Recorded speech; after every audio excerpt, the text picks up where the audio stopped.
Free দেওয়া হয়েছে। এর বাইরে আমরা বিভিন্ন ঋণ প্রকল্পের মাধ্যমে মানুষকে প্রচুর আর্থিক সহায়তা করছি। তুমি কি শুরু করছো? এখন শুরু, হ্যাঁ আমি অন করেছি, আপনি কি বলা শুরু করছেন? হ্যাঁ আচ্ছা। হ্যাঁ, এইটা ঋণ প্রশিক্ষণ দেওয়া হয়েছে। তাদের কার্যক্রমটা ইন্ডাস্ট্রিয়াল পর্যায়ে নেওয়ার জন্য বেসিক শিল্পনগরী প্রতিষ্ঠা করা হয়েছে। বর্তমানে আমরা সরকারের ঋণ প্রণোদনা প্যাকেজের আওতায় মাত্র 4% সুদে এবং 5% সুদে স্থানীয় উদ্যোক্তাদেরকে আমরা ঋণ প্রদান করতেছি, যাতে তারা সহজে আসতে পারে। এর বাইরে বাৎসরিক আমরা একটা মেলার আয়োজন করি, একটা বা দুইটা মেলার আয়োজন করি, যেন লং লং রানে যাতে উদ্যোক্তারা বড় আকারে অর্ডার পাইতে পারে। এর বাইরে আমরা দেশি বিদেশি এনজিও গুলোর সাথেও কাজ করি, মানে যৌথ যৌথ কাজ করি। হ্যাঁ, এখন তুমি কি চাও সেটা আমাকে বললাম, সেভাবে সাজাই দিব। ওইগুলো বললেও চলবে। তার পাশাপাশি হচ্ছে যে আগে তো মনে করেন এখান থেকে সবাই হচ্ছে যে ওই সুতাগুলো নিয়ে যায়, যখন এখানে সুতাগুলো রেডি করা হতো। হ্যাঁ, আগে সুতা এখানে ডাই করা হতো। এখানে একটা সরকারের একটা টেক্সটাইল মিল ছিল। সরকারি প্রক্রিয়া সহজের জন্য আমরা টেক্সটাইল মিল থেকে সাদা সুতা নিয়ে আসতাম। আমার এখানে আমার কর্মচারীরা ছিল, একটা সেটআপ ছিল, তারা এটাকে ডাই করতো। যেহেতু পার্বত্য অঞ্চলে কোনো ডাই ইন্ডাস্ট্রি নাই, আমরা ডাই করে দিতাম। কিন্তু বর্তমানে আমাদের প্রকল্প শেষ হয়ে যায়, ওই প্রকল্পের কোনো লোকবলের বাজেটও নাই, এবং এই টাইপের কোনো সেটআপও এখন আমাদের নাই।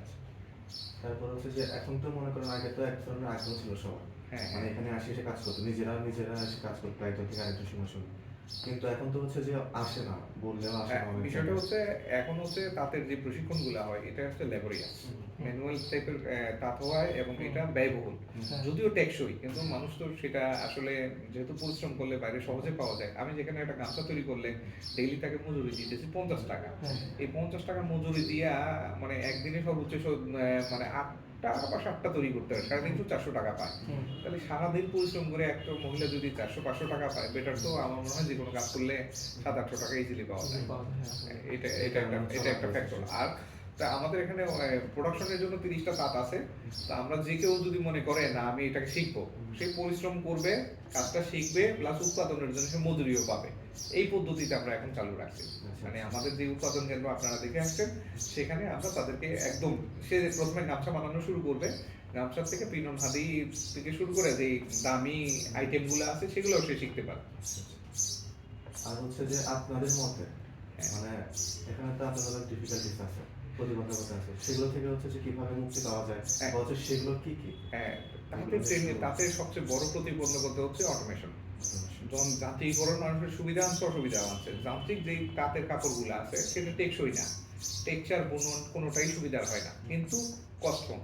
সেই অটোমেটিক মেশিনে একদিনে 50 200 500 যা চায় 24 ঘন্টা চালাইলে তার চেয়ে বেশি তৈরি করা যায়। একইভাবে রাঙামাটির যদি একটা প্রোডাকশন কাপড়ের দাম পড়ে 100 টাকা, সেটা কুমিল্লা অথবা নরসিংদী নারায়ণগঞ্জের প্রোডাকশন খরচ পড়ে সর্বোচ্চ 70 টাকা। তার ফলে বাজারে সে সস্তায় দিতেছে।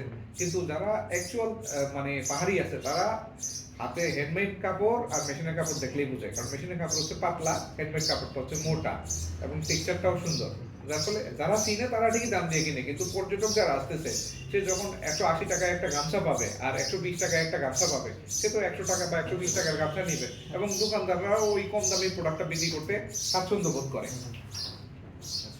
হ্যাঁ, দোকানদাররা স্বাচ্ছন্দ্য বোধ করে আর কি, যে এটা আমি কম টাকায় বিক্রি করলাম, কম টাকায় বিক্রি করলে তার লাভ বেশি হচ্ছে, এবং যেহেতু তার নিয়মিত পাচ্ছে। হ্যান্ডমেড প্রোডাক্টটা তো সবসময় পাওয়া যায় না, হ্যান্ডমেড প্রোডাক্টটা সবসময় পাওয়া যাচ্ছে না। হ্যান্ডমেড প্রোডাক্ট তো করতে তো সময়ের প্রয়োজন, এটা হচ্ছে না। শার্টের বুটামে দিতে হবে, দাও হচ্ছে না মনে হয়, পিছলাই যাচ্ছে আমাকে একটু পলিস্টারের। হ্যাঁ হ্যাঁ আচ্ছা, আমরা তাহলে শুরু করি, মানে এইসব ব্যাপারগুলো বললেই হবে। হ্যাঁ, এখন আমি তো আমার এইগুলো বললাম। এখন গভর্নমেন্ট যেভাবে হেল্প করতে পারে সেটা হচ্ছে যে অটোমেশন নিয়ে আইসা প্রবলেমের সাথে সলিউশনও আনতে হবে।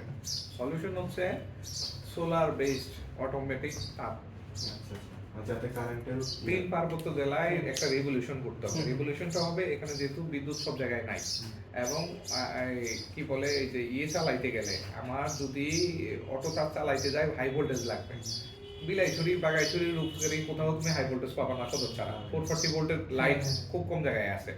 হ্যাঁ, তাইলে কি করতে হবে, এটাকে কাস্টমাইজ করে সোলার প্যানেলের মাধ্যমে, সোলার প্যানেলের ভোল্টেজ কত থাকে 5, এটাকে কনভার্ট করে 220-এ, এমন কোনো গ্রিড তৈরি করতে হবে ওই এলাকার জন্য যারা একটা নির্দিষ্ট জায়গায় তারগুলো নিয়ে আসবে, এখন একটা গ্রিড কনভার্টার থাকবে, কনভার্ট করে তাদেরকে হাই ভোল্টেজের মোটর চালাইতে হবে অথবা লো ভোল্টেজের মোটর কনভার্সন আনতে হবে, যে কোনো একটা করতে হবে, যে কোনো একটা করতে হবে।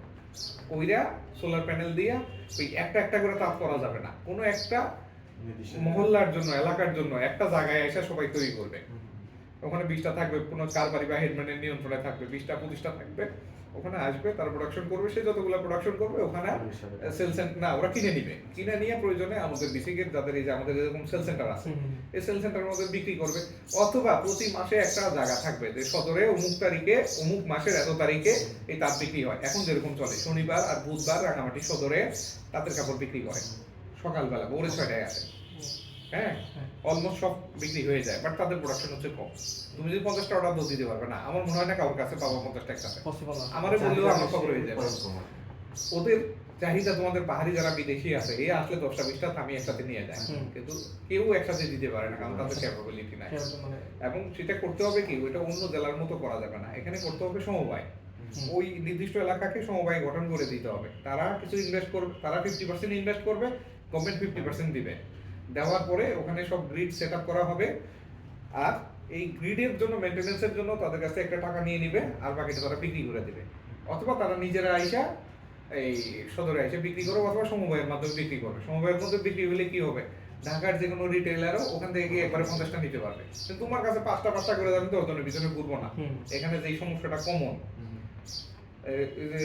তোমার সয়াবিন বা সূর্যমুখী যে তেল যা প্রোডাকশন করছে, সমস্যা একটাই, ওইগুলা বলে 20 টন আমাকে দাও, পেঁয়াজ আছে তো 500 কেজি, 20 টন করতে পারবে। তার এরপর 500 কেজির লেগে তো নোয়াখালী ফিনিশ থেকে এসে পুষবে না এখানে। সমস্যা কিন্তু এটাই হয়েছে। ক্লিয়ার কিনা? তোমরা প্রয়োজন লিখে নাও যাতে তোমরা প্রেজেন্ট করতে সুবিধা হয়।